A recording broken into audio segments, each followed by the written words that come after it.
There are things people swear to you are absolutely true about Disney World, and these are experienced guests, but they're just flat out wrong, and they could be costing you time and money.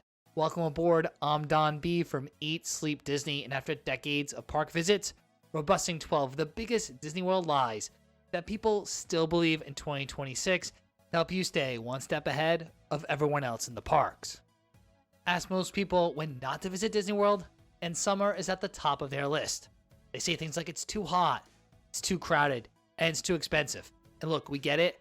The heat is real, and mid-June through August is peak season. But that blanket advice to avoid summer could cost you a lot in 2026. Disney has loaded this summer with reasons to go. The 4-day, 4-park magic ticket starting at just over $100 per person per day. Kids Eat Free is back with qualifying resort packages. And there's Cool Kids Summer, which has characters showing up at select resorts. And resort guests get complimentary water park access to either Blizzard Beach or Typhoon Lagoon on their check-in day, not to mention all the other benefits of staying on property like early entry and free transportation. And there are several updates that just launched. The Muppets have taken over Hollywood Studios. Mandalorian missions at Millennium Falcon. Soaring Across America at Epcot. And Bluey and Bingo Dance Party at Animal Kingdom are just some of the new experiences in 2026, not to mention a host of things that open in 2025. And while there are crowds, they're also predictable. We have a complete look on how to beat the crowds in Disney World right here on YouTube that we link to down in the description. Let's just say if the only time you can go to Disney World is the summer, you can definitely make it work. There's always going to be a camp online telling you that Disney World's too expensive for regular family. And this is keeping you away from a trip that you could actually afford. Yes, Disney World is expensive. I'm not going to stand here and tell you it's cheap. Especially a poorly planned Disney trip, no strategy, full price tickets, in-park dining for every meal, premium add-ons, can absolutely cost a family of 4 $10,000 or more. That version of the trip is real, but that's not the only version. As we already mentioned, there are several packages and promotions Disney's running. 30% off hotels, discounted tickets, Kids Eat Free, and plus other bundle packages. And there are simple strategies that can keep your budget in check. Use grocery delivery to your hotel, means you're not paying $5 for a bottle of water every time someone is thirsty, or $10 for a snack. You can use discounted Disney gift cards or Disney Visa card benefits to save up to 5% off your entire trip. In fact, we show you how a family of 4 can actually do a Disney trip for half the cost on our Disney World on a Budget video, which we link to down in the description. With some simple planning and simple strategies, you can come home from your Disney trip saying it was worth every penny. We get it. You don't have 6 months to plan a Disney World trip. And you might hear from people that you'll need that amount of time to ensure you get to do and see everything. But that's simply not true. And while planning has real advantages, and we always recommend it, you can do some planning last minute and still have an unbelievable trip. It is true the further out you book, the more resort and dining options you'll have access to. So flexibility on specific hotels or restaurant choices goes a long way if you're working with a shorter booking window. Disney parks are more accessible than planning culture around Disney suggests. And this is coming from someone who runs a Disney channel. Plan what matters and stay flexible on everything else. Now, of course, regardless how far in advance you book, it can be stressful planning your first Disney trip. That's why we want to send you a completely free copy of our Ultimate Disney World Planning Guide, filled with the insider tips to take you from booking to park entry. It includes everything we wish we knew before our first visit. It also includes packing guides, a budget worksheet, and planning checklists to help you stay one step ahead of everyone else in the parks.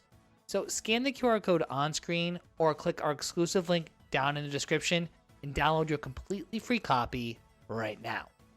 Now, Heidi and I visit Disney World. It's just the two of us. We don't have any kids, and we are proud Disney adults. So we do take a little offense when people tell you that Disney World's only for little kids. There are rides like Guardians of the Galaxy Cosmic Rewind, a reverse launch coaster, Tron Light Cycle Run at Magic Kingdom, and Rise of the Resistance, a 15-minute immersive experience that you won't find in any other theme park.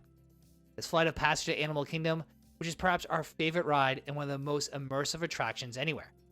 Over at Epcot, you have brand new experiences, plus the World Showcase, where you can walk around and sample international food and drinks all year round.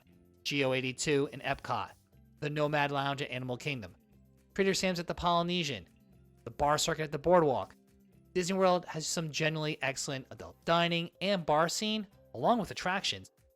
As an adult, you'll appreciate the detail in Galaxy's Edge, in Pandora, and who doesn't love the Haunted Mansion or Pirates of the Caribbean? Adults will slow down and actually look at what Disney has built, appreciate it on a completely different level than kids running past it for the next ride. Lightning Lanes are Disney's new way to skip the lines for additional costs. And there's Lightning Lane Single Ride and Lightning Lane Multipass. And you'll hear some people online tell you that you need Lightning Lanes for every single park, every single day, which could cost a family of four hundreds of dollars per trip. Where Lightning Lane Multipass, probably the most beneficial, especially in the summer, Magic Kingdom and Hollywood Studios. But even if it's not in your budget, Road Drop plus early theme park entry plus smart park selections will get you on more rides than you think without spending $1 on Lightning Lanes. For the past year or so, all you can hear on social media is people complain about the construction at Disney World. Those negative Nancy's say they'll just wait for Disney World to be finished before they visit. And let's get real, Disney World will never be finished.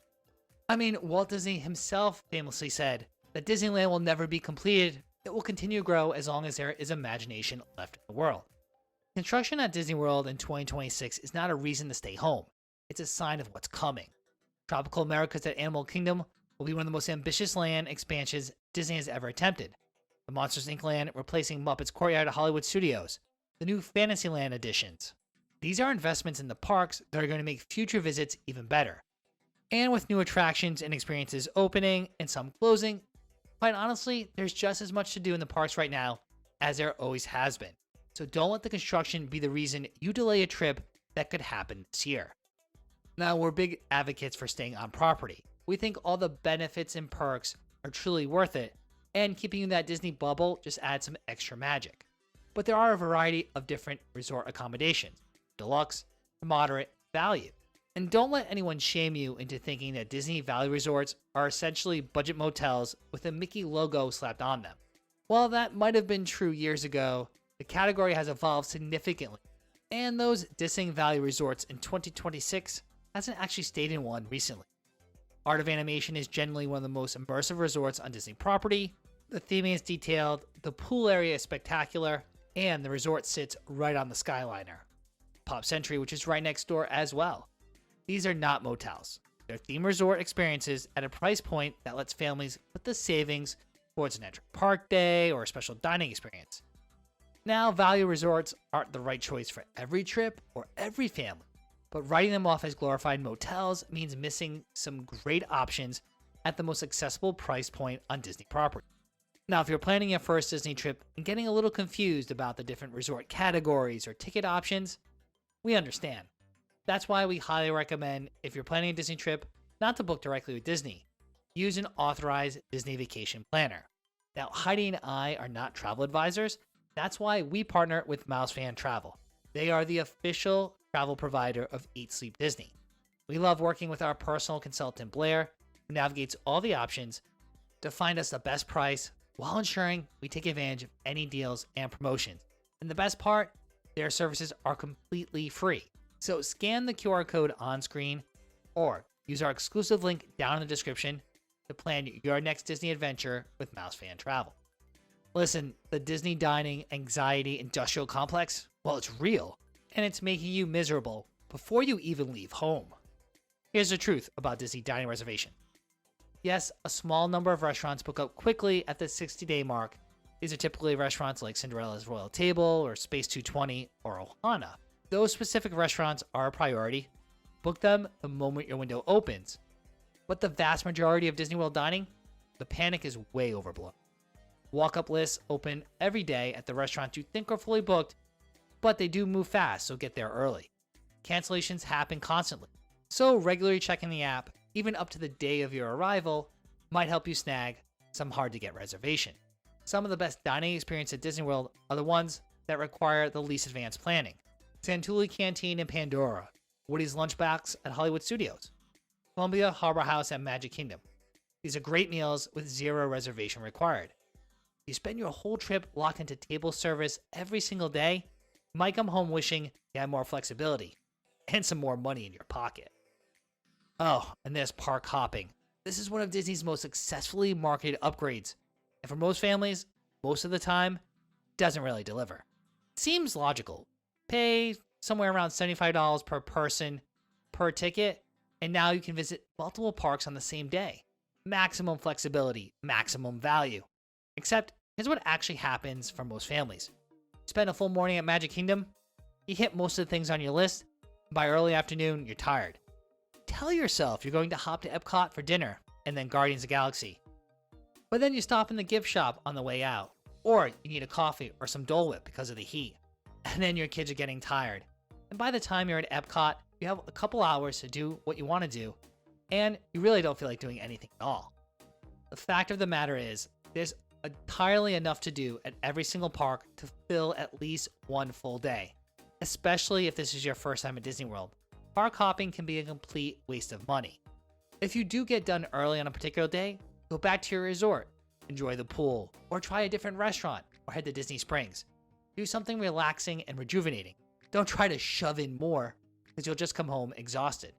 The week-long Disney World trip has become so ingrained in the planning culture that families who can only do 4 or 5 days sometimes talk themselves out of going entirely. The honest math, a well-planned rope drop to close day at each park will cover all 4 parks. Add a 5th day for Disney Springs, a resort pool, or the water parks, and your 5-day trip is packed but memorable. The guests who feel like they needed more time are usually the ones who slept through early entry, took long midday breaks without planning for them, overscheduled dining reservations, or tried to do too much rather than prioritizing the experiences that mattered most. A tight 4-day trip with a clear plan beats an exhausted 7-day trip with no strategy every single time. Whatever you do, don't go to Disney during the holidays. Crowds, prices, just not worth it. The advice to avoid Disney World during the holidays has become so universal, it's almost unquestioned. Now, it's absolutely true that the peak days at Disney World are Christmas Eve, Christmas Day, and New Year's Eve, but the holiday season's much longer than those 3 days. Mickey's Very Merry Christmas Party runs through early November through late December. The holiday decorations go up in November and stay through early January.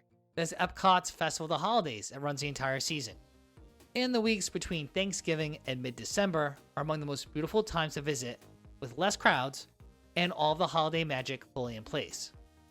Plus, there's the fall decorations and Mickey's Not So Scary Halloween Party, which starts running mid-August through the end of October. So the strategy isn't to avoid the holidays, it's to avoid the specific peak days within the holiday season and plan around them. This is something you need to hear whether you're an experienced Disney visitor or a first-timer. The idea that a Disney World trip is only complete if you check all 4 parks is a planning habit that leads to rushed, exhausted trips where you try to see everything, experience everything, end up spending more money than you need to. 4 parks in 4 days is possible, but it's not always the right answer for every family. Of course, if you can afford it and you have the vacation time, we strongly recommend, yes, 1 full day in each park, give you the foundation you need. But for return visitors, or if you only have a long weekend, in our opinion, it's always better to go to Disney than not go at all. So if you've done Magic Kingdom before, and your family's current obsession is Star Wars or Pandora, spending a full day at Magic Kingdom out of obligation makes no sense. Spend 2 days at Hollywood Studios and a day at Animal Kingdom. Do them thoroughly. Do your favorite attractions multiple times. This will produce a better trip for you and your family than 1 day at each park spread thin. And if you love Magic Kingdom, it's perfectly okay to go there for a long weekend and spend just 2 days there. Magic Kingdom has over 40 attractions. It's nearly impossible to get to do and see everything in that theme park in 2 full days. Disney World's big enough and deep enough that even repeat visitors focus their trips around the parks and experiences that matter most to them, consistently have better trips than ones who check every park off a list. And to make sure you do and see everything you want to during your Disney World trip, click or tap on our Disney World Planning Guide video right here on YouTube. In that video, we walk you through, step by step, everything you need to do to plan an unforgettable trip. From booking, to dining, to reduce wait times, park strategy, we cover it all to ensure you're 1 step ahead of everyone else in the parks.